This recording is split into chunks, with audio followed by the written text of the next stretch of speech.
I don't like bowing to pressure, but we did change the intro music because it feels like it fit that game much better. Penn State wins 22-10 over Clemson in the Pinstripe Bowl. Things come full circle in 2025.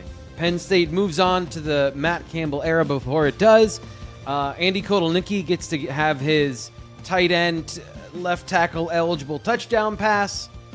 The Nittany Lions win one on the ground for the most part, and they get a victory over Clemson in what was a very ugly game for most of the contest. For Penn State fans, it felt great there at the end because they were able to score 14 points in the fourth quarter. 17 points in the fourth quarter? 17 points in the fourth quarter.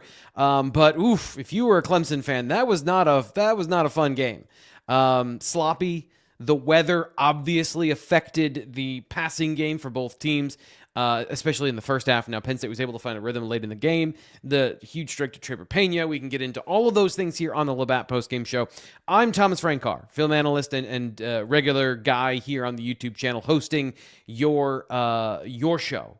And this is your show because as the solo artist here, we might get a surprise appearance, a celebrity appearance from Nate Bauer in just a little bit. I do rely on you as my co-host to bring up the things you want to talk about on the show. I know for a fact we're going to be getting into Ethan Grunkmeyer and his performance. It was great today. It was really impressive. We'll be talking about those things.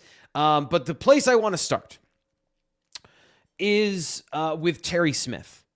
I want to give him his flowers here in this moment. I want to congratulate him on his run as interim head coach for Penn State, and just a really impressive, I want to put it into right words, exactly what he did. And I can't think of a better way to do it than this. I can't think of another coach that had the fans chanting his name twice in a season. At the end of the Pinstripe Bowl, the fans that were at the game were chanting Terry's name. Like, my wife watched Rudy last night, and I was like, really? Like, again? It was a really great moment for a man who obviously wanted the job, and it meant a lot to him, and to not get it. I hope that this is one of those things that goes down in Penn State history as he was never the head coach, but one of the most central figures for Penn State football, because what he did for the team this season to finish the season 7-6, where they were back in October, is incredibly impressive. And just from anyone who's ever worked with him, he's a great guy. He is somebody that is a positive force around him. So, that, and then keeping this staff focused and together with guys that aren't going to be there, right? Phil Trautwein's leaving. Anthony Poindexter's position is up in the air with a group of players that also likely had one foot out the door mentally, or could easily have had one foot out the door mentally, able to keep everybody together and pulling the rope in the right direction, and all those other cliches that we love to use. But excellent job by Penn State in this game that was not necessarily well played in the first half. Despite having a month off, I think there was a little bit of rust. And then the conditions, like there was slipping, which affected play. Penn State would have had 2 fourth-down conversions if not for Andrew Rappelier slipping, and then Ethan Grunkmeyer throwing an absolute knuckleball to Devontae Ross, who should have caught the ball. Absolutely should have caught the ball. But if you see the way that thing corkscrewed over there, the weather was affecting the receivers. Obviously, for Clemson, it was affecting them. Ton of drops in this game. Let me pull up the number of drops. The official drop counter is only 5. Devontae Ross and Quentin Martin had 1 apiece for Penn State, and then 3 for Clemson, which feels like that's low. Tyler Brown had 2, and then the running back on a check down had 1. Gideon Davidson. So Cade Klubnik finishes with a completion percentage of 56%. Both quarterbacks, by the way, were sub 60 at halftime. Grunk finishes with 262, 2 touchdowns, and a 68 completion percentage. All that's really impressive. So let's get to your comments here, and those are my opening thoughts here. Mostly, congratulations to Penn State on finishing 7-6. Congratulations to Terry Smith, and now we are fully into the Matt Campbell era. There's no more hangovers. There's no more things lingering around. for full steam ahead towards roster building. So, C. Paul King, he says, do whatever it takes to keep Grunk. Stephen Light, yay, positive ending. Great job, I'm assuming he means by Terry Smith here. And then Brett brings up a great point, and I talked about this on social media, and I'm glad you brought this up. He says, I really hope Nittany knows how much it means to fans to see him play and play well in a bowl game. Will always have my respect. Tons of guys to shout out, but he deserves the top one for me. I think that's well said.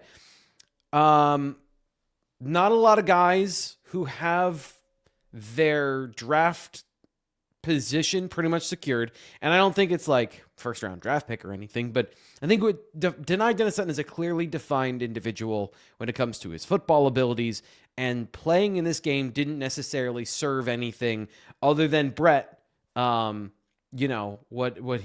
love of the game sort of thing. I appreciate that about him as well. I said this in a plus podcast we did in the summer, but I've talked about it before. Like, if I were a football player, just mentality wise, I'd want to be Nittany Dennis Sutton. Like, just psychotic out there playing with not just like an edge, but a little bit of insanity. I've always respected his game. I don't root for Penn State, but these individuals that you get to know, I think Nittany is an incredibly hard worker and somebody who you wish to get better for his sake. And I think he's improved throughout his career. The class of 2022, maybe their defining legacy is being really good, but never reaching that top tier, right? Drew Aller, Nittany Dennis Sutton, Nick Singleton, the 5 stars in that group, didn't play like 5 stars in their output by the end of their career, but were all quality football players that helped the Nittany Lions win a lot of games, including this one. And Nittany, I think, goes out a lot of full circle moments for this team where Nittany gets a couple of sacks in this game as well. Do whatever it takes to keep Ethan Grunkmeyer. Here's the thing. I think a lot of times people misunderstand my position and maybe our position that we talk about here on the show. We've talked about Ethan Grunkmeyer versus Rocco Becht and the decision that Matt Campbell may have to make about his quarterback at Iowa State and his current quarterback at Penn State.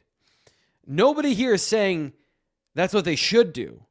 We're kind of telling you, like, hey, this is a likely thing to happen, that you want to bring in a quarterback that knows your offense, et cetera, et cetera. But there's absolutely no question that Ethan Grunkmeyer can play.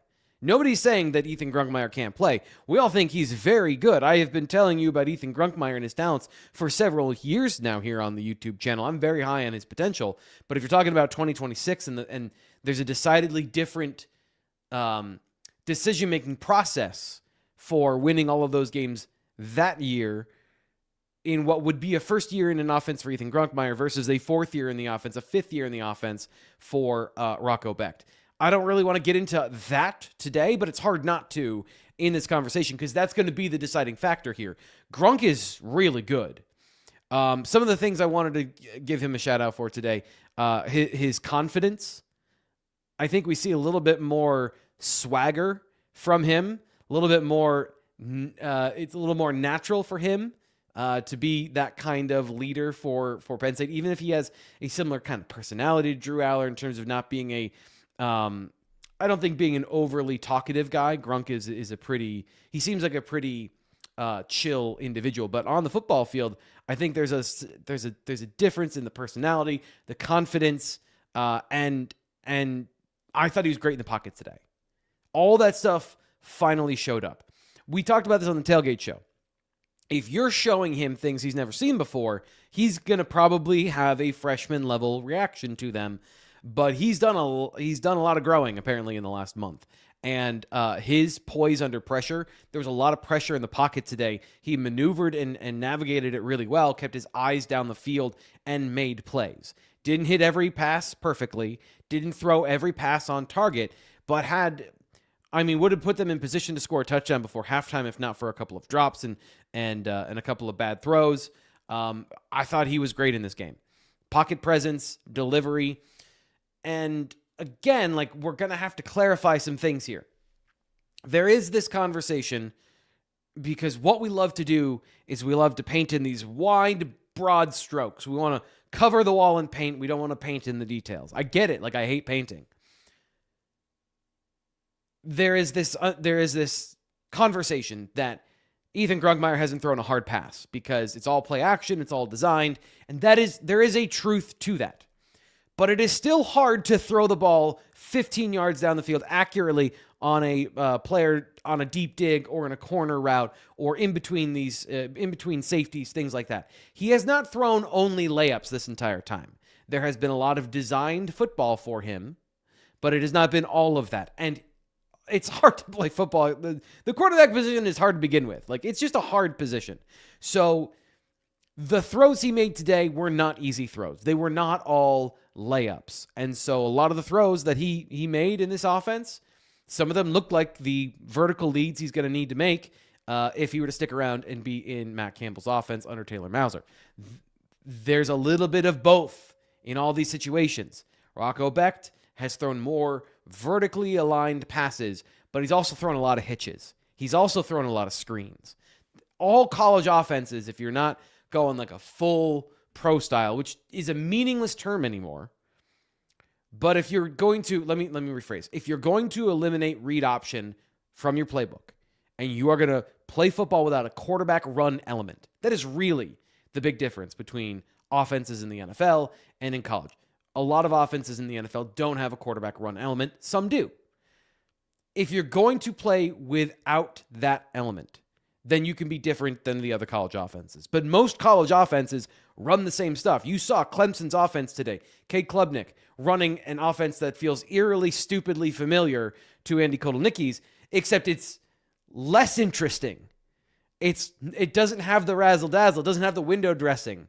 It doesn't have the salad dressing on top. See, it's window dressing when it works. It's salad dressing when it gets messy. And they don't even have the salad dressing in their offense. It's just like paint-by-numbers offense for Clemson, and Penn State was able to shut that down pretty well. I thought it was really interesting, too, that Clemson played offense early in the game as if they were scared of the Penn State defense, and I think it turned out they were just scared of their receivers, which they did not have depth behind their starters, two of whom opted out in this game. Greg Fischel says the fact that Terry Smith is staying despite not getting the head coaching job tells you everything you need to know about his character and his love for Penn State. I tend to agree that even money, it takes a good amount of money to buy pride, and for somebody who wanted that job and didn't get it to stick around, I think Greg, you make a great point here. This is the Labatt Postgame Show. This fall, and now that we're deep into winter, nothing goes better than an ice-cold Labatt or Labatt Blue Light with football at any time of the year. Like I said, is born in Canada, right? It is a Buffalo tradition. So it's used to winter weather, maybe not for the last 25 years, maybe not all the time. It's used to being deep in December and January, but born in Canada, brewed in the USA, Labatt has been a game day tradition all the way through the year for years and years and years to celebrate each first down and every touchdown. Here's the best part, and this is the part you got to know. When you stock up on Labatt, you can score big off the field too. Visit rewards.labattusa.com for more information for their Buy Beer, Get Gear program. So whether you're tailgating with 107,000 fans or just watching with 409 fans here on the YouTube channel, like and subscribe, by the way.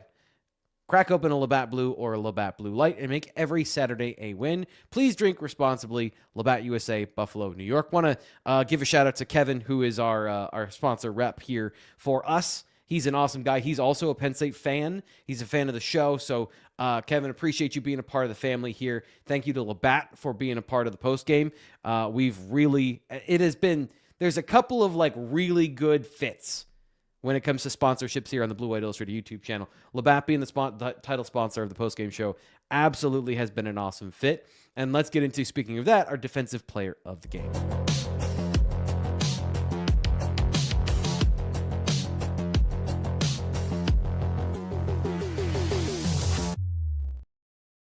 The defensive player of the game is brought to you by State College criminal defense attorney Matt McClanahan. Matt is a Penn State fan. Similar situation. He's been a Penn State super fan for a long time. Like the show, I met him at an event, and here we are.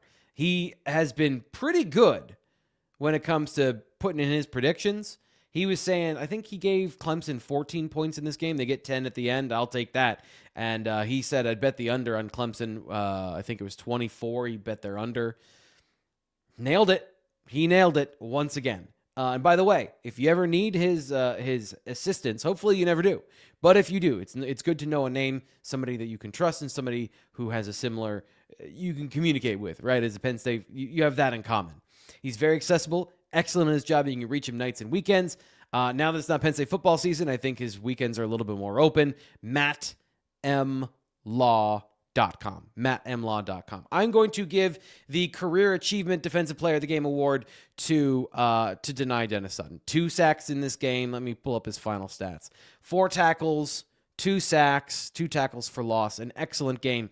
From the jump, I thought he was really good and playing with an awareness in this particular game plan that was pretty good. They dropped him into coverage a bunch of times, including one play that was wild. Normally, when you drop a defensive end into coverage, you're going to do it to the short side of the field, the boundary, because you don't want a defensive lineman in a lot of space.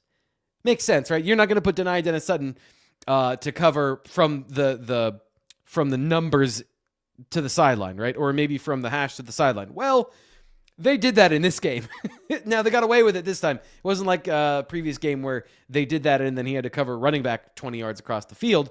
That was not how it worked in this particular game. They got away with it. But he had a great game overall and a great, I think, end to a frustrating season for him. Just a feel-good moment. There's a lot of Disney, like, full circle moments here. But clearly, the defensive player of the game is Darius Dixon. 3 pass breakups on the game. He did have the PI, 1 tackle, but his ability to clamp down on coverage. There were so many coverage wins in this game. So really, like, Darius Dixon is the lead, talking about that young secondary who challenged the Clemson receivers and tight ends, who had no problem challenging themselves by dropping the football and being generally uncomfortable trying to catch it throughout the day. So I said this like starting 15 minutes ago, 17 minutes ago. Penn State has got a lot of work to do to keep a lot of really young, talented players in the building, because a lot of those young guys played really well in this game. So there's going to be game footage of Vabu Torre, another guy who I think had a strong game as that boundary safety. He filled in for the boundary safety so that they could move Dejon Lane and King Mack to play into that Zakee Wheatley role. So they went 1A, 1B and rotated some snaps. There was Zion Tracy and Kenny Wosley playing over in the other nickel safety position. So that worked out really well for Penn State. That was not a problem.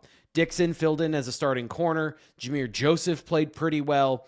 And then you got a Davian Collins out there who played another fine game in what I'm thinking might be his final game at Penn State. Like, he's been good. He's got NFL skills. I could see him going and declaring for the draft. Maybe he's a 4th-round pick. Maybe he's a 5th-round pick. But a guy that I think can play in the NFL from an athleticism perspective. He plays bigger than his size.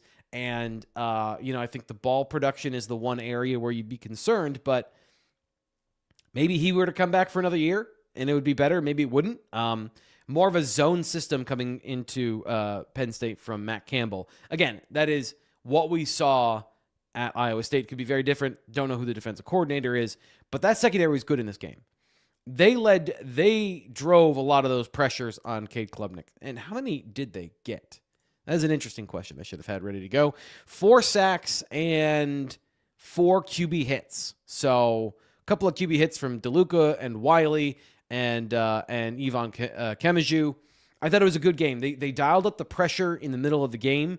Those blitzes, the timing, the kind of the design of them to get Keon Wiley and Dom DeLuca free. Somebody asked earlier about Anthony Poindexter's audition for the defensive coordinator job. I thought he did a good job. I thought it was a good game plan. They played really good up front. Now, TBD, I need to watch the defensive line and see how they played the run. That was a strength. Coming into this game, I was keeping an eye on that. How would Clemson be able to run the ball? Because their offensive line, I mean, I'm fairly certain they had the full complement of players up there. And, they're an okay offensive line. They if they do something well, it's run the ball. And so when your starting running back has 11 carries for 35 yards, his long is 9. I mean, Cade Klubnik was really the leading rusher in the game if you take away all the sack yardage, which I hate that I don't have the actual yards gained here, but he had a long of 13. So they did not run the ball well in this game. That is an impressive feat for the Penn State defensive line, who played well without Zane Durant and without Chaz Coleman and without Daniel Jennings and Zariah Fisher. So losing 3 important guys out of the rotation and still to play is hard. And a game where they had to grind out a lot in the first half. Like, they were pretty good. Now, it's interesting. I say that, and truthfully, that's not exactly how it went. Turnover on downs, so 3 and out to start the game for Clemson. Then another 3 and out. Then another 3 and out. So 3 of their first 4 drives were 3 and outs. And then they threw in another one in the fourth quarter to give Penn State the chance to go and get the lead for the touchdown on the final drive to Andrew Rappelier. So, like, a really good performance from Anthony Poindexter I don't know if it's an audition for him or not. I don't know. The situation there has felt external. Like, there is an opportunity to upgrade at the defensive coordinator position. There was a natural break for Matt Campbell as somebody who had a defensive coordinator with him for a very long time, decided to retire instead of come to State College as an analyst or as a defensive coordinator. And now the question is, like, who's going to be the defensive coordinator? Who do they target for that position? From my understanding, it was going to be an external hire, but, Poindexter's done a good job. So both can be true. I don't know necessarily what the future holds for Poindexter, where that's all going to lead. So, Paul King is back. He wants to know, understand what you're saying, but what I mean is pay him enough to stay, compete with the possibility of sitting behind Rocco next year, and still have 2 years to start at Penn State. So, back to the Ethan Grunkmeyer conversation. Yes, that is the ideal situation. That is the ideal situation. Here's the more ideal situation. You convince Rocco Becht to come, and it's an open competition, that you don't hand the job to anybody. And then you have 2 quarterbacks. The likelihood of these things happening are just low because you have one opportunity to change teams now. There's no spring portal to change teams. So if you are going to make a decision, Ethan Grunkmeyer would have to get some sort of assurance that there's going to be an open competition. And then if you're Ethan Grunkmeyer, this is what we've been saying for a while. The money now doesn't matter. If you're doing this right, if you're Ethan Grunkmeyer and you're thinking about this in a long-term situation, the money right now is like great, right? It's for any of us is life-changing money. But he's got generational changing money if he gets to the NFL. And I think after today's performance, he pretty clearly expressed through his play, he's ready to be a starter. And so it's not even about the money. Like, you pay him $1 million, great. Like, if he goes and becomes an NFL quarterback, what is the $40 million for your rookie deal or something like that? I don't know where it is anymore with inflation and the salary cap and the rookie cap. But, like, that's the conversation, is starting equals opportunity in the NFL. And you want that clock to accelerate as quickly as possible. Paul King, I know you want him to be here for 5 years. Most college kids want to be here for 3. They want to get to school, start immediately, and go to the draft as a junior and be picked in the first round. Everyone wants the Saquon journey. Not everyone gets the Saquon journey. Obviously, he's already redshirted. For a quarterback, it's a little bit easier to be a redshirt senior and go to the draft. But in that time, what teams want is they want you to have started. They want you to play. They want years of information on you to see every flaw and to see every situation multiple times to make as sure as they can that you are a franchise guy. And right now, I'll talk about, like, Ethan Grunkmeyer as a first-round draft pick because it's not off the table yet. Like, he's just got a strong enough arm. He's big enough. Like, he's a guy that I don't think teams from a size perspective are going to salivate over, but it doesn't matter if you're a great football player, you got the mind for the game, and you can throw the ball really hard, and he can throw the ball pretty damn hard. So is he that elite processor? Is he a guy that's hyper accurate? All the things that, we think he is and it can be. And again, a 68% completion percentage today in a game where he did not have the benefit of play action.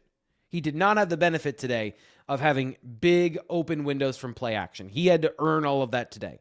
So I think we can just say, just pay him, but it's not just about the money. It's one of those situations. It could be. It could be. They could give him however much money to keep him around. And it would be a wise decision to do that. But if he doesn't feel like there is an open competition and he doesn't have a realistic path to start at Penn State, it is not really in his best interest to stay here. He could go to a lot of different places. And again, the practice film that Penn State has, they have way more data and more information than we do. But now everyone has this data of this particular game. And everyone's going to remember the last thing you did. The funny thing is I try to be a guy that's like, remember the Michigan State game. Remember the Iowa game. It's not all a linear thing. Like it doesn't guarantee that he's going to get better and better and better and better, except that he did. And sometimes that is the actual story. And I do think in this situation, he did. Here's one. I remember the Peach Bowl. What was that, 2023? Feels like forever ago. Drew Aller, I think that was his first full year starting. And there was a month in between the end of the season and the Peach Bowl. And I remember thinking in that time, you have time to install a new offense or do whatever you want, sharpen things up for the bowl game. And Mike Yurcich is gone. They fired him at the end of the year. So there should be progression from the end of the season to the bowl game, because they were playing pretty well at the end. It was a terrible Michigan State team, but it was a good confidence booster. And then Aller came out and was not good in that game, and then looked like a kind of a shaken individual. And I wrote after the game, is he already a reclamation project of rebuilding his confidence? And by the way, people did not like it that I said that at that point, that he looked like an unconfident quarterback in the bowl game, because what I was expecting was what we just saw from Grunk, which is sharper, better, fixing some of the mistakes that you had in the regular season. Pocket poise, decision-making under pressure. Grunk was elite at that today. He made a lot of guys miss in the pocket, and he was dynamic when there was pressure on him with the ball in his hands. Now, he wasn't throwing 65-yard touchdowns and scrambling and all those things, but it was those little things to keep the offense on schedule. He was doing all those smart processing things really, really, really well. And we didn't see that from Aller in that particular game. So, yes, in this situation, it does feel like there is progression from Ethan Grunkmeyer. And I know it sounds like I'm trying to talk out of both sides of my mouth. I'm not. I think he's a good quarterback. I would prefer to see him stay here because I'm interested to see where the journey goes. I want to see the development curve like you. But if I'm Matt Campbell and I want to win next year, and I want a guy that knows my offense, and I don't want to have any sort of well, maybe it translates, maybe it doesn't, I still am going to bring in my quarterback. Because they're going to need to bring in a quarterback anyway. Now, is Campbell the kind of guy that's going to see this performance and see Grunkmeyer's trajectory and go, well, maybe I want to reconsider? And is he the kind of leader where if that's an obvious decision to him, who knows more than me and knows more than you about Rocco Becht, then, is he the Nick Saban that's going to bench Jalen Hurts in the national championship game to put into Tua Tagovailoa? That would be an emotional equivalent in this situation on a much lower stake scale, right? Not the national championship game. They're not both on the roster at this point. But when you're making these theoretical decisions, and we don't know what Ethan Grunkmeyer's thinking either. We're just going with what we know of quarterbacks and what is best for those guys when it comes to getting to the NFL and becoming great players. You get better by playing.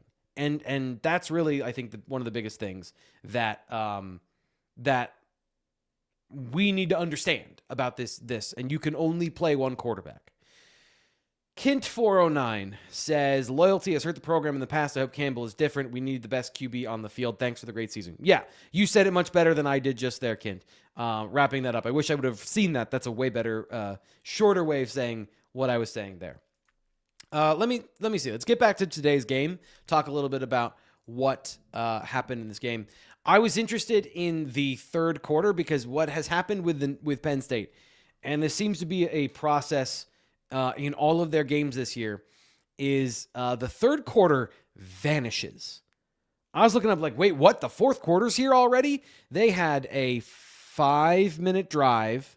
They took up 10 minutes of that quarter on 2 drives that were 23 plays and resulted in just 3 points that ended in the start of the fourth quarter. So they were able to soak up and shorten the game in the third quarter.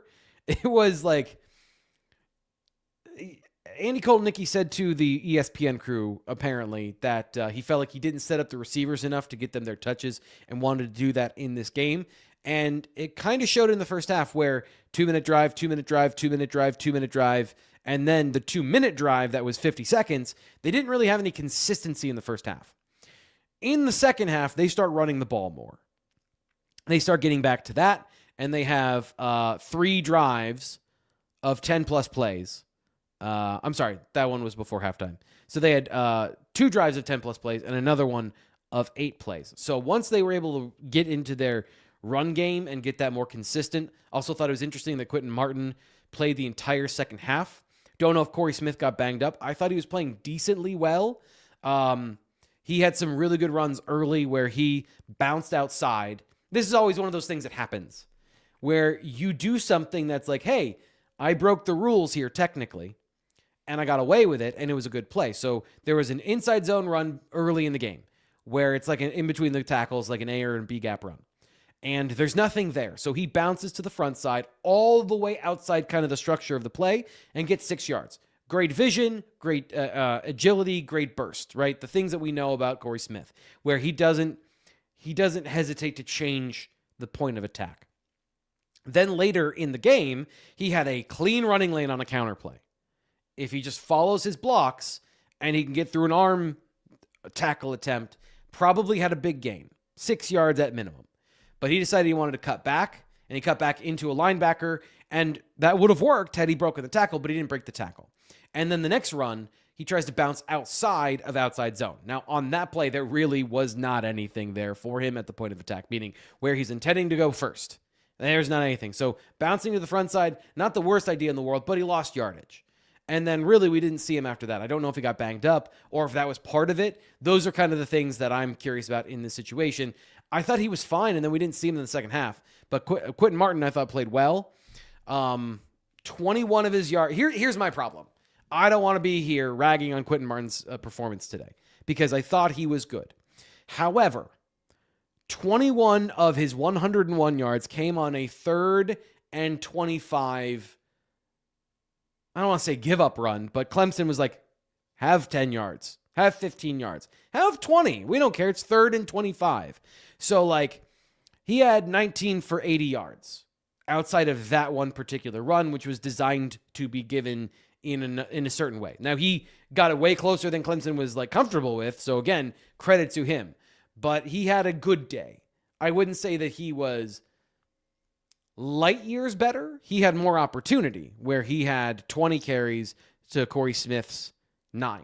But like there is no question that he was able to run through contact a little bit better. He was able to hit the hole a little bit harder and burst through and get some of those yards. So he was 5 yards a carry. I shouldn't be doing this. What was it? 80 yards, 19. So he averaged, I'm not doing this now. I can't think and talk at the same time. That's just absolutely not going to happen. Somebody else can do the averages for me. Now I have to do it. Give me 1 second. Yeah, 4.2. I did it the wrong way. I was in a hurry and I did it the wrong. 4.2 yards per carry is a good day. If we take away that 1 third down run. So he was good. And he clearly was getting positive yards. They need to keep some of these young backs. I'm going to say this again. I don't think you should just import the Iowa State running back room into Penn State's locker room. I think there should be a blend of these two things. You got these young guys who are going to be redshirt sophomores next year, no matter what happens. And I'm just going to say this again. These young guys, Tyke Hayes and Jabri Coleman aside, they need to get bigger and stronger. We saw that today, where Corey would have had a lot of great runs had he been able to break that one arm tackle, that one leg to, just somebody get him around the leg. He's got the vision. He's got the anticipation. He's got the burst. Just needs to be a little bit bigger to break those tackles. And there's a great opportunity for him to be a change of pace back if they do bring in Carson Hansen, who is a big back, maybe not a big power back, but a guy that is could be a complement here as a chain mover and as a guy that's efficient and fluid to come into the backfield and be maybe your early down guy and a guy that's going to get you the yards there. And then if you need a change of pace guy, one of these young guys who have the burst and the long speed can be another guy in the lineup. Tyke Hayes, I think, he just looks great, right? He just looks great. You don't want them all to transfer. Some of them need to stay. And if you bring in too many guys from the outside, you are telling them the same thing we're talking about with quarterback. All of these things are part of the conversation when it comes to the running back room and the roster churn that can happen if you bring in too many guys that have an obvious lead on being a starter. Offensive line, here's the thing about the offensive line. I thought they looked good, TBD. The results were good, and I always hesitate to be like, yeah, the offensive line played great, and then I go in and I'm like, oh, wow, there's a lot in here you didn't see. There was a lot of pressure on Ethan Grunkmeyer in the first half, right? So there's a lot of pressure on Grunk. On the outside, Egan Boyer got a couple times. I think there was some pressure on the interior. On the right side, I want to say TJ Shanahan a couple of times. Grunk dealt with it pretty well. On the ground, when you're averaging 3 yards a carry, it's okay. They averaged 3.5. So, it was an okay day from them on the ground. But the critical conversions, they got a lot of third down conversions, and they held up in pass protection when they needed to. So, you have a lot of promise up front, especially Boyer, Sexton, some of those tackles. Don't know the situation with Owen Alicini, who was out today and unavailable. Oh man, he's another guy that's just going to be really good.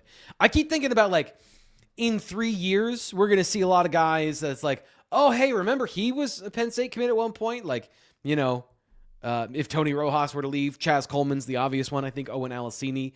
I don't want to speculate here, but if he's not hurt during the regular season, to my knowledge, don't know if something happened during the bowl season, but a 6'8" offensive lineman with a lot of talent. His coach is going down to Florida. He's from New England and has 4 years of eligibility. It is a possibility they could lose a lot of talented guys like Malachi Goodman, especially some of the young guys that have a lot of eligibility left, and if somebody's willing to pay them. Here's a little thing about Malachi Goodman. We have, when we're there, I stay after practice and I sit and I get the Terry Smith press conferences up and I get them on the internet and I do all my things inside Haluba Hall. So I just kind of quietly sitting in the corner. Multiple times this year, I've seen Malachi Goodman playing catch. He's not working on his pass blocking stance. He's playing one-on-one with somebody and he's going up and he's catching stuff one-handed with a pretty impressive vertical leap. So this dude is 330 pounds as a freshman. He's an athletic freak. And somebody's going to pay a lot of money for that if they so choose to. Penn State's going to have to decide how they want to divvy all this stuff up. But here's the thing is when you have elite talent, retention's not a bad plan. I understand that there was some frustration about select decisions, not going after defensive tackles, maybe not getting another safety, obviously not getting a receiver this year, right? Those spot situations make total sense to me of hey, it is what it is. Sorry, everybody. We're going to go out and find guys because if you really love football, the most important thing is winning. And sorry about your feelings, sorry about your money, you are getting paid where no generation has gotten paid before you. So we want to win football games. We're going to go out and we're going to spend to get guys at key positions. There has to be some message like that in the locker room, and they didn't do that. But the idea of hey, we recruited a high level and we want to retain these players, absolutely makes a ton of sense. And Matt Campbell should try to do that this offseason with this roster. I also want to give a hat tip and a my bad to Dom Ruley. I said I was a little concerned about him starting because he has never seen the field outside of mop-up duty in a couple of games. Not an obvious problem in the game. I saw him on a couple of blocks getting to the second level. He is an athletic offensive lineman. He's a good center. I've seen him block, and I'm like, oh, that dude can block for sure, like in practice. But it just comes down to, like, were they going to pick on him at center? Were they going to? And I think that's part of the conversation. We didn't know who was going to be out there. That's why coaches don't want to release the entire offensive line is going to opt out until the night before the game. So you're not going to plan to attack one player if you don't know he's going to be playing. Like, Clemson didn't know that Dom Ruley was going to start and play the entire game at center. Had they done that, maybe they would have dialed some pressures up to attack him specifically. And again, TBD, I want to go in and I want to see some of those things. I did not get a chance to like really look at the offensive line in this game. They didn't have a lot of those end zone views to give us a good view of what was going on in the trenches. I already mentioned this already, but Vabu Torre was pretty impressive. So Vabu Torre is a linebacker trapped in a safety's body. And you got to see that today. He is a heavy hitter. And if they play a 3-safety defense, I think he can be a good boundary safety, meaning he's into the short side of the field. So he's not covering as much ground as the middle safety, who is the, kind of the Zakee Wheatley role, the Caleb Downs guy, and then the nickel safety, which is the nickel corner safety hybrid. So it's much more of that traditional safety role where you're going to be in the box a little bit, although that role is split between those two, the Zakee Wheatley role and then that boundary safety. But you can rework all these things. That's the point of this 3-safety defense is you can work it to put guys in a good position and have them, accentuate their strengths and mitigate their weaknesses. Another guy that makes a lot of sense, Marcus Neal Jr., has a similar profile, so I don't think you want a ton of guys out there that are all kind of box safeties and not guys that are coverage players, but he looked good in this game. They found a way to put him in a place to succeed. So, talented redshirt freshman, a guy that I think could have played more this year, but they didn't necessarily need him. And looked good. Like the safety room, thought Dejon Lane looked pretty good. King Mack. It's funny. King Mack wore number 9, right? And then he left, and Elliot Washington took number 9.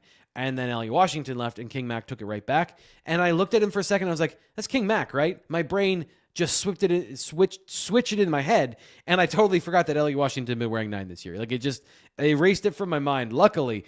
But it was a regular question on the message board thread over at BlueWhiteIllustrated.com about, hey, who's number 9 out there?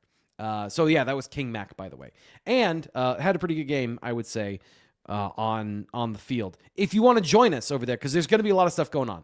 I believe. Let me check one thing quickly. This is something I didn't talk about at the beginning of the show, and I shouldn't have said anything just in case it didn't happen. There's some more recruiting news on the way. We'll see if that happens today. That's a bit of a teaser for you here. 1 second. Hold on. I have to tweet. Okay, so just check in at BlueWhiteIllustrated.com. I'm going to put this back up again, and I think I telegraphed that as much as possible without saying anything. Oops, my bad. Join for 50% off for new members at BlueWhiteIllustrated.com. We'll be here to give you the information about what's going on in the next week or so, because there's going to be a lot of stuff. There's going to be coaching news. There's going to be player news. There's going to be off-season news in general. So just make sure you stay with us. And, of course, subscribe here to the Blue White Illustrated YouTube channel, because we're going to be following all the biggest news, the biggest events that happen. We're going to have breaking news a lot this week. And, of course, on Monday, we're going to be here with a BWI Live recap show to talk about the game again with Fitz and Nate. We'll have a Tuesday show, and then we'll be off Wednesday, Thursday, come back Friday for our transfer portal extravaganza, which TBD, I'm going to say is going to be 10 o'clock like usual on Friday. So make sure you but confirm that with come back, and we'll talk about it on Monday. Make sure that's exactly where we're going to be.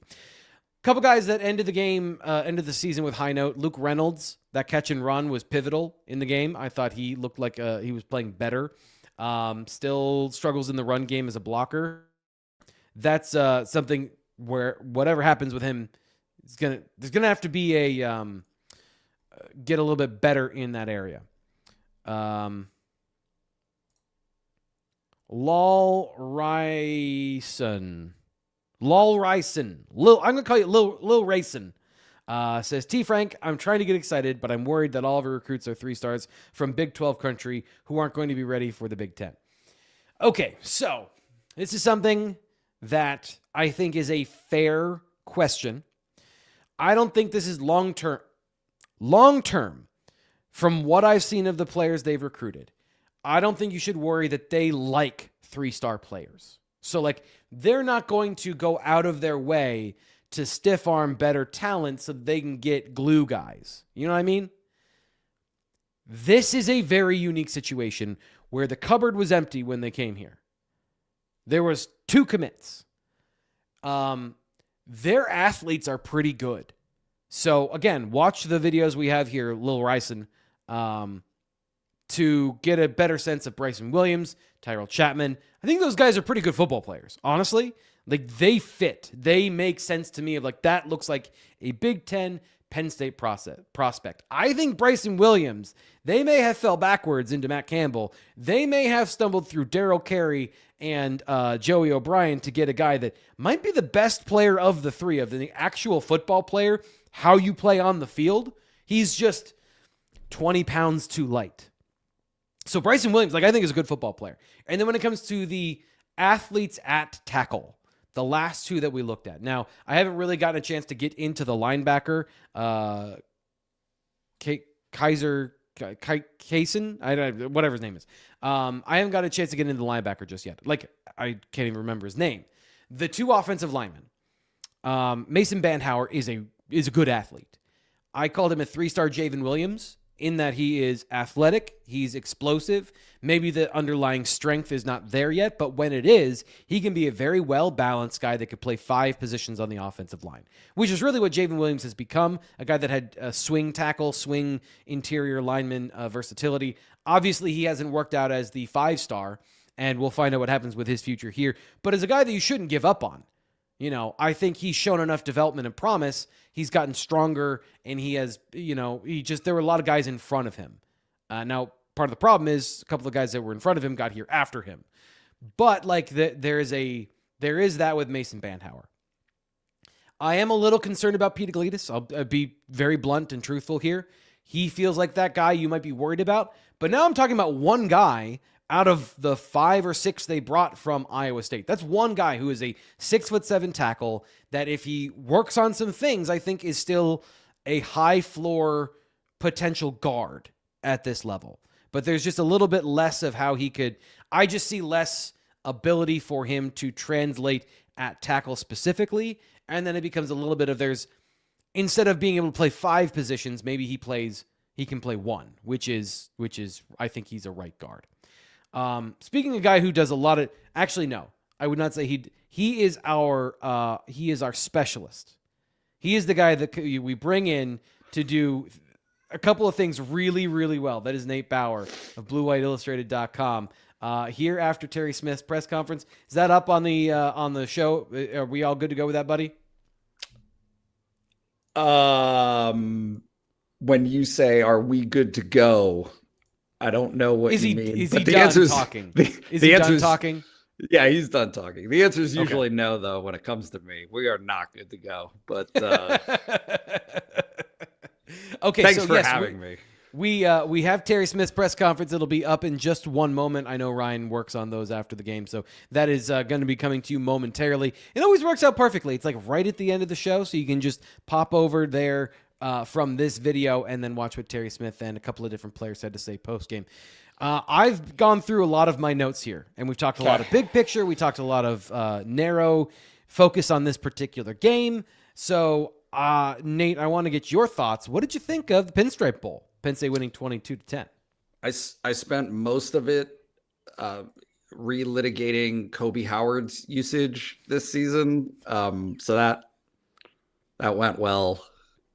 No, look, Is it just that like when there isn't something to complain about, when there isn't some conflict, we have to just like go back to old wounds because like that feels like I'm picking a scab. I brought it on myself. This is your fault. Okay. Yeah, I wanted to do it, and it paid off. It was exactly what I had hoped for. Look, I thought Grunk played okay, like mostly okay, right? I mean, there was kind of one big play that really changed things up, and that was probably not Andy Kolonicky. That was probably not Ethan Grunkmeyer. It was Trevor Pena bouncing off of a bad tackle and running the rest of the way. All-time bad tackling by the Clemson secondary. Like that which is fine. Oof. That happens. I thought there was a humorous moment, and I don't remember exactly. Devontae Ross dropped that fourth down conversion, right? It was a little 4th and 3, and the TV broadcast comment was Clemson comes up with a big stop, like Clemson's defense gets the big stop it needs, and it was like, well, there's a lot of that in this game. There's a lot of that in this game. Like I mentioned, three of the 4 drives for Clemson ended in 3 and outs, essentially. Was it really Penn State's defense, or was it like a bunch of drops and like really rough play because of the elements? Here's the thing, and this is what I think Penn State fans are really just looking for at this point, right? Where the standards have changed.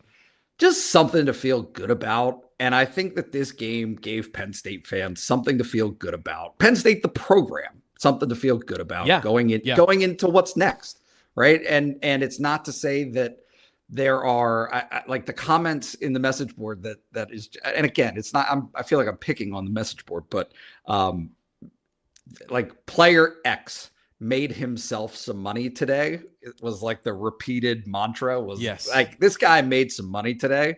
It was, well, not really. Like nobody's draft stock is necessarily improving from what happened in the game today. But it's a piece of data that furthers their careers maybe. But on the whole, it's like, man, this was a tough year for Penn State football. Right. A lot of stuff that didn't go well.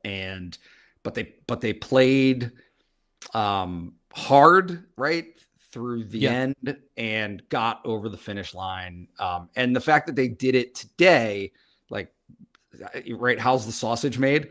I had pre-written something to the effect of, and it was only half written, so I didn't post it, but something to the effect of like all of the moving pieces that were so much for Penn State during the 2023 Peach Bowl, right? We're going to prove to be too much today. Just too many guys opting out, too many injuries, and too much stuff, right? And guess what? That's not what happened, right? They played a 6-3 game into the fourth quarter, made a big field goal, had a big touchdown, and ended up finishing out the game, right? When they didn't have to. And, kudos, right? That's kudos to all of those guys that are involved in that. Yeah. Here's the other thing I'm curious about. And I watched Clemson versus South Carolina, and they looked, fine. Is the ACC terrible, or is Clemson not used to playing in the snow? Because, like, even from an execution standpoint, here's a great example. I said this on social media. It looks like Cade Klubnik has never thrown to some of those receivers before.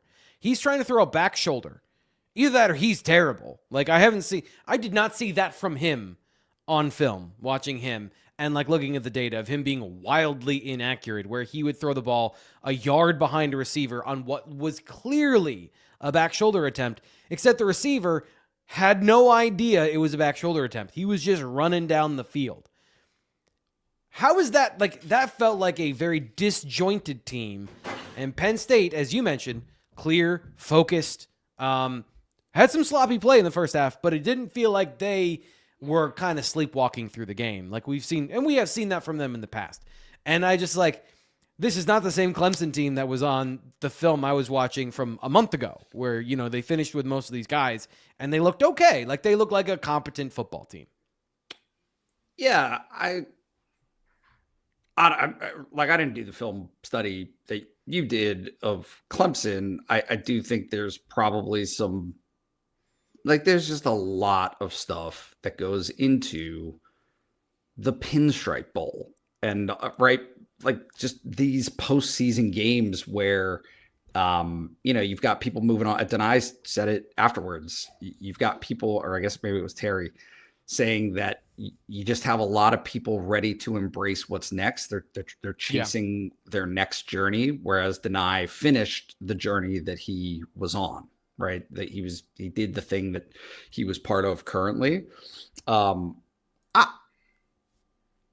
It's not like Clemson didn't keep playing. No, I'm just saying it looked like they were a very clearly disjointed team. It started with the fake punt where the gunner wasn't over top of the Clemson. The Clemson gunner didn't have anybody over top of him, and he just had no clue. He had no clue. Like, the communication for them seemed like it was a problem. For Penn State, it didn't seem like. It's just kind of a comment of like that's the difference to me. Well, you mentioned the Peach Bowl. I also mentioned the Peach Bowl earlier, by the way. So we're on the same wavelength.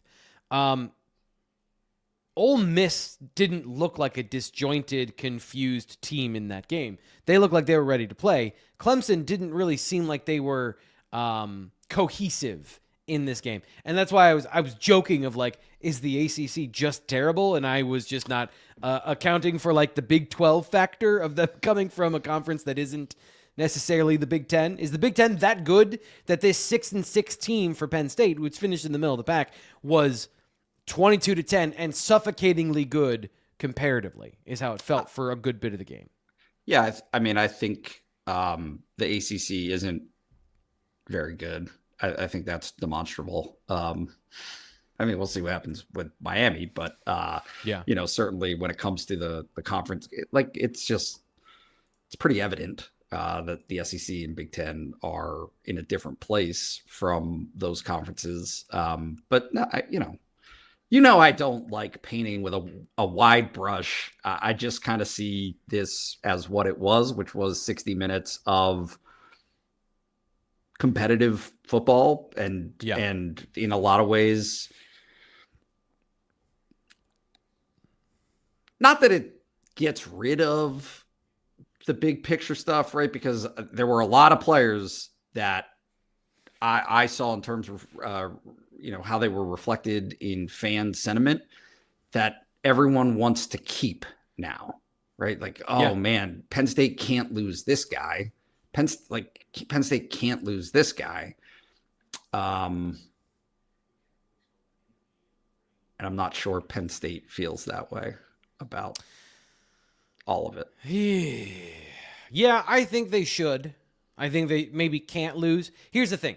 You can't panic pay everybody, right? So you can't overreact to a good game from Quentin Martin and suddenly you need to pay a bunch of money to keep Quentin Martin. I do think there is a fair conversation about stability, and there is a fair conversation about this team is not untalented. These players that were brought in by James Franklin are not untalented. So if you can bridge the gap somehow and you don't have to go to the portal, it's not about saving money. It's about having the security of these are good football players, and you don't have to go and find good football players. You have to work so hard because there are players worthy of staying on the roster for a team to be competitive next year. Showtime, by the way. Yeah. Showtime says wants to talk about that a little bit. Late arrival, but he can say he thought that running back, O-line, and quarterback looked great. He didn't see a pass rusher or standout linebacker prospect. Alex Tash not in the game. They really didn't have anybody outside of the regulars, which was Matt Campbell, Dom DeLuca, and Keon Wiley. So they weren't any young guys there. As far as pass rushers, they were the only ones playing were the young guys and Denai Dennis Sutton. So I guess I want to ask you a question here, but I don't want to pry too deeply into maybe things you don't want to talk about on a public forum. But I disagree. I think there are players you should want to keep on this roster from a talent perspective. And so I just want to get your perspective on this a little bit deeper. Yeah. Yeah. I don't think it's that you don't want to keep players. There were some, certainly they made a run, and this is reflected in the the reporting that they want to keep Chaz Coleman, they want to keep Kamaju, right? There's lots of guys, yes, to keep.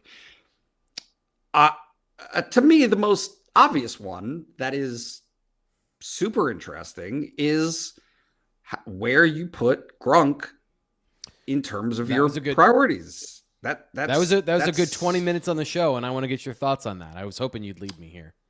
Yeah, I just don't know. And like, this is not my position because I don't have a dog in the fight. I think that I've seen enough from Grunk to think that he can be Penn State's starting quarterback next year and be successful. I really, truly believe that the guy whose opinion matters on this is Matt Campbell. That's it. Yep. Is like him and Rocco Becht and Rocco Becht's family. Like, if it's not Rocco Becht, then it gets way more interesting and way more compelling. Can you bring in a quarterback for the transfer portal and convince two guys there's going to be a legitimate competition? Because this is the part I can't go through the reality. That does not pass through my reality filter.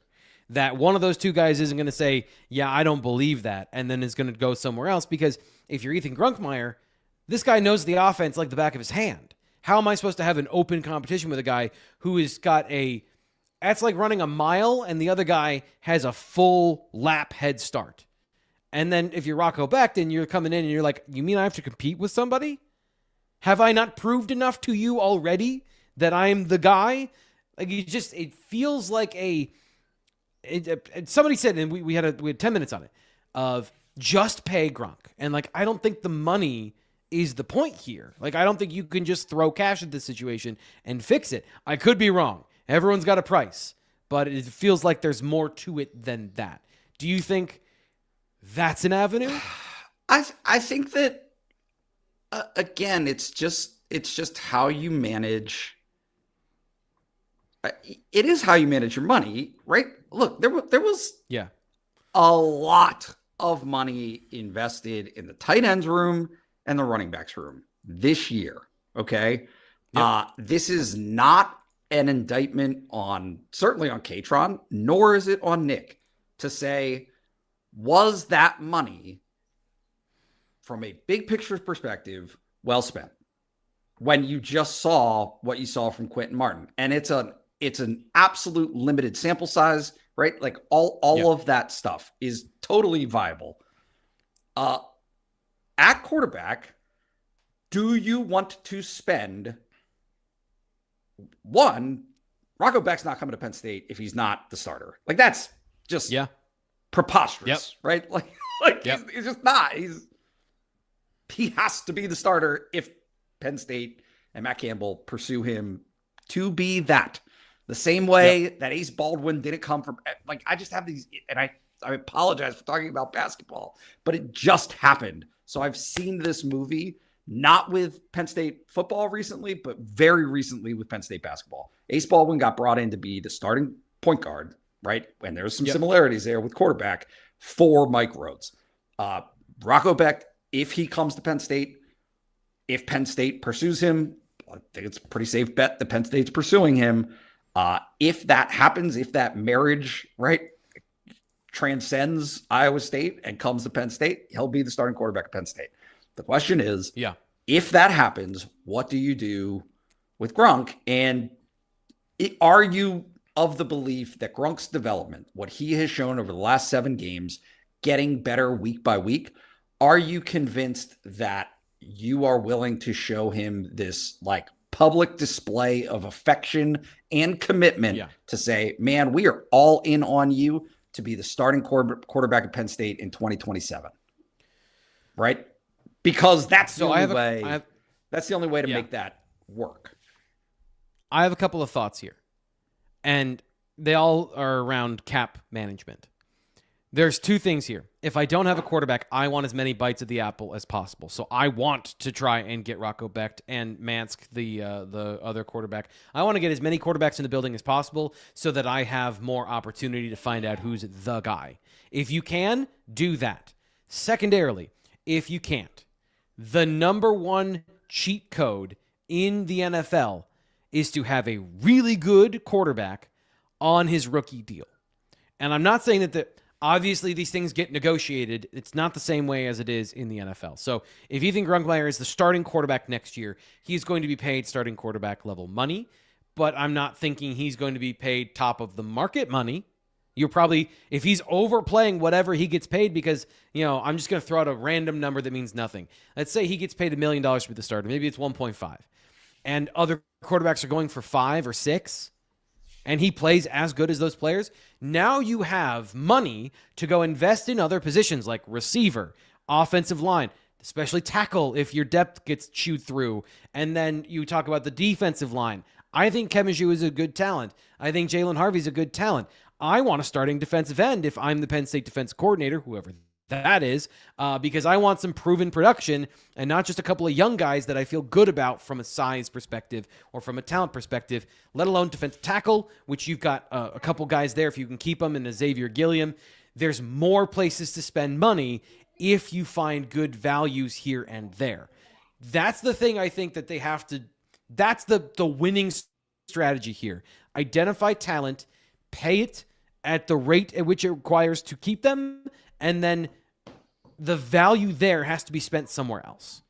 And I think that's a winning strategy if they can make that happen. And it starts and ends with the quarterback. Like, you have to figure that part out first. Yeah. I mean, no notes. I think that very clearly quarterback's going to be a priority. I do think that there's a back half of this conversation that is being left out, which is this roster was cycling off the overwhelming majority of its payroll anyway. That's a great point. Yeah. I mean, so you saw 4 out of 5 starters on the offensive line are gone. They didn't even play in this game. And that's just one position. Yeah, right? there just was not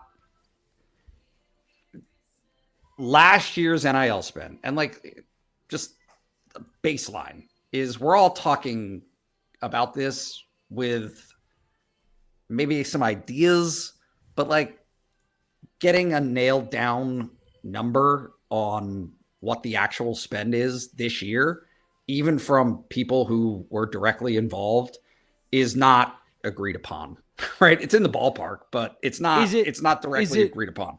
Is it not known, or is it they don't want to say? Because I find this part frustrating, that everyone wants to talk in generalities and everyone wants to say this or that with an opinion, but there is the opacity is the point. And that's frustrating, because then anyone gets to have an opinion that could be wrong about whatever. Drew Aller is the most overcompensated or undercompensated starting quarterback in college football because nobody actually knows. And I'm sorry, trigger that I brought up Drew Aller, but that's what went into making this team is the payment structure. And if nobody has a clear picture, we don't know comparatively, we don't know whether that was a good deal or not. Yeah. That's college football. It sucks. It's not great. Some of the part of its game, it doesn't matter. Part of its gamemanship. Point being, though, is so much of the roster this year, the spend last year versus the spend this year was substantial, right? That was a big gap between what everybody was making in 2024 to how they stretched the budget to pay what they paid for 2025. But such a huge piece of that was very simply paying 8 guys, right? Drew Aller, Nick Singleton, Katron Allen, Denai Dennis-Sutton, Zane Durant, Zachy Wheatley, right? I'm missing somebody, but there was a big portion, and obviously the transfer receivers, right? Trevor Pena was not inexpensive. So all of that stuff came into play that you don't have to pay those guys next year. Now you do have to pay. I mean, Chaz is gone, so that was a big one that you would have had to pay. Now it's Dixon, AJ's gone, Harris is gone, right? What are the positions that you have to pay? You have to pay your defensive line, you have to pay your offensive line, you have to pay your quarterback. You have to pay people who score touchdowns. Yep. Right. You have to pay your cornerbacks. Right. I mean, that's basically it. I see it in the chat. Like, this Liam Clifford conversation is so off the rails. Like, it just. Can I deflect from that conversation? Because I don't like talking in circles. And yes, it is also a thing in this chat and over at BlueWhiteIllustrated.com. Is that number consistent year to year? So, like, we talk about the spend this year. There again, the NFL is the only comparison we have but all of these professional sports are built off the TV money, and like that's the money. And Penn State has the TV money to pay, but then they can pay whatever they want on top of that in NIL. So, is the money next year same as the money this year? Is there an increase? Is there a decrease? Like, I imagine there's years there might be a decrease because it's built off the generosity of strangers. So, do you have any, like, I don't know, I don't want to ask you to report anything, but like, I think it's an open question. I know that there has been an aggressive push to put more NIL money out there, but is it more? Is it the same? Like, it feels like that is a variable where it normally isn't a variable. That is a constant in every other situation. Yeah, I mean, Matt Campbell, though, wanted a public commitment of $30 million, right? And part of this is like just not enforceable. You can't put that in a contract. Like, the rules are clearly stated what they were or what they are in terms of cap space, but like also everybody's breaking the rules and everybody has mechanisms to get around the rules. So if that public commitment is $30 million for NIL spend year over year, yeah, you would expect it is a little bit variable, but it's also not like it. Okay.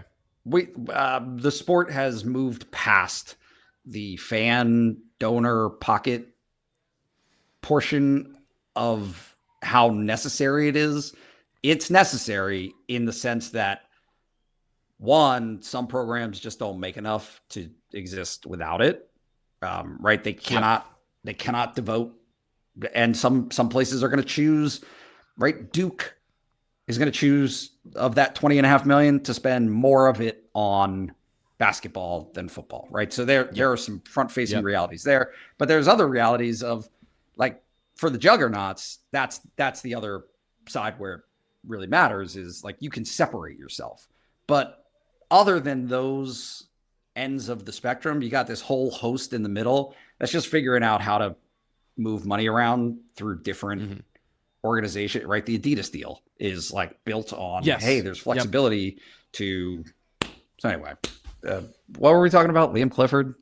He didn't make $500,000. Just, I don't know what to tell you guys, but yeah.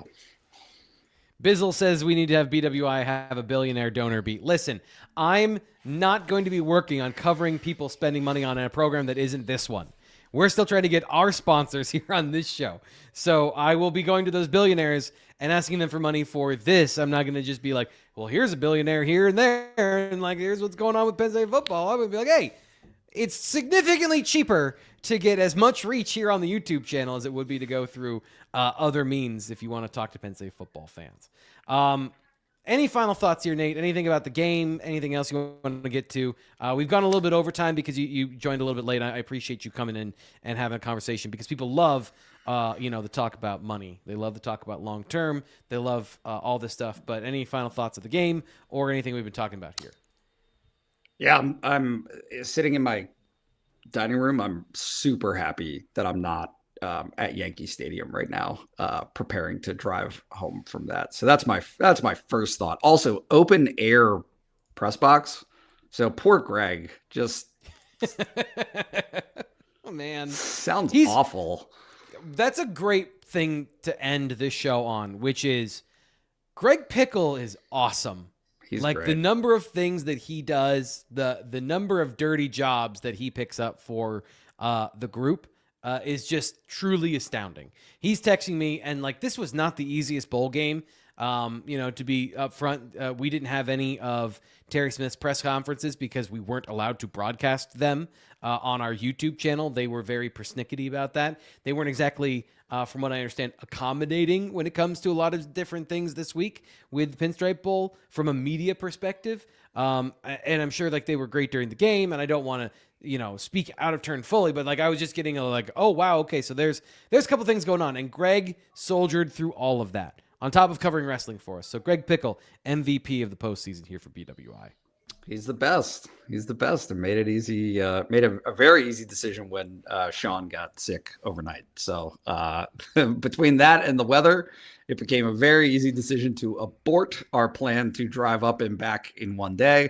Nobody cares about that that's listening. So my final thoughts about the game are: it's a nice something for Penn State football, right? It's a good way to end the season because I don't a lot of Disney.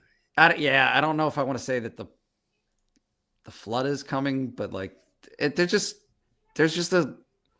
everybody wants specifics, and I think I'm acknowledging I don't have specifics. What I have is the sentiment that Penn State football, by firing James Franklin, was signaling a change that it expected to be significant, and that nothing has really changed from that expectation, right? It was already happening that so much of the identity of this year's team was moving on, right? This was the national championship or bust year for a bunch of seniors, the one last go.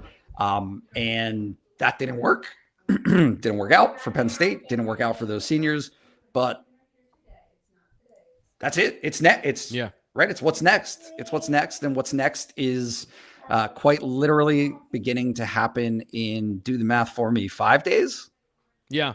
Oh, I said like they got to work on keeping some of these guys 10 minutes after the game ends. Like there's going to be some but they were already conversation. I know that stuff already happened, right? So now it's like, okay, what's the plan? Decisions have already been made. It's not right when the receivers from last year transferred after the season. That was not a surprise, right? There aren't going to be surprises.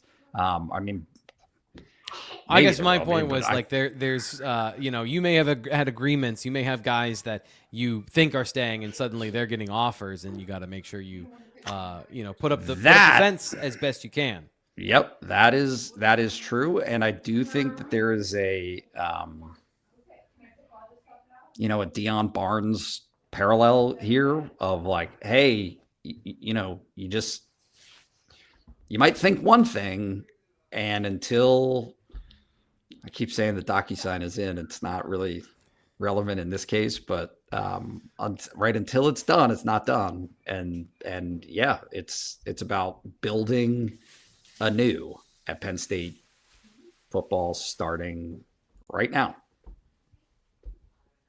And speaking of, this is something I was going to talk about earlier in the show. It was not official, but I wanted to bring this up before we end the show. Penn State did get a commitment from Ben Whitver. He was a very talented player from Virginia who was a Penn State target. I mean, physically talented player from Virginia who was a target for Penn State this summer and ultimately ended up at JMU, but is now a commit with the Nittany Lions.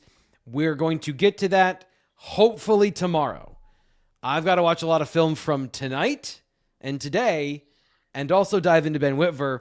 Well, we got the Kaiser linebacker as well. There's a lot of stuff piling up, okay? We're going to do our best to get to it, but we're going to get to those commitment videos over the next couple of days. So there's plenty of content coming from the Blue White Illustrated YouTube channel. Terry Smith's press conference is up. Once again, Monday live show, Tuesday live show. Nate's going to be back. We're going to talk about this all over again with Fitz, and then something's going to happen on Tuesday. We'll figure it out, and we'll be here for you the final week of December as we head into the floodgates opening, as Nate just said. I'm Thomas Rankar for Nate Bauer. This has been the BWI Live Labatt Postgame Show for 2025. Thank you again to Labatt and to Matt McClanahan, our sponsors here on the show. We deeply appreciate them being a part of this, and we hope to have everybody back again for the 2026 season, which starts pretty soon. It's going to be here way before you know it, and we'll talk to you about that on the Postgame Show.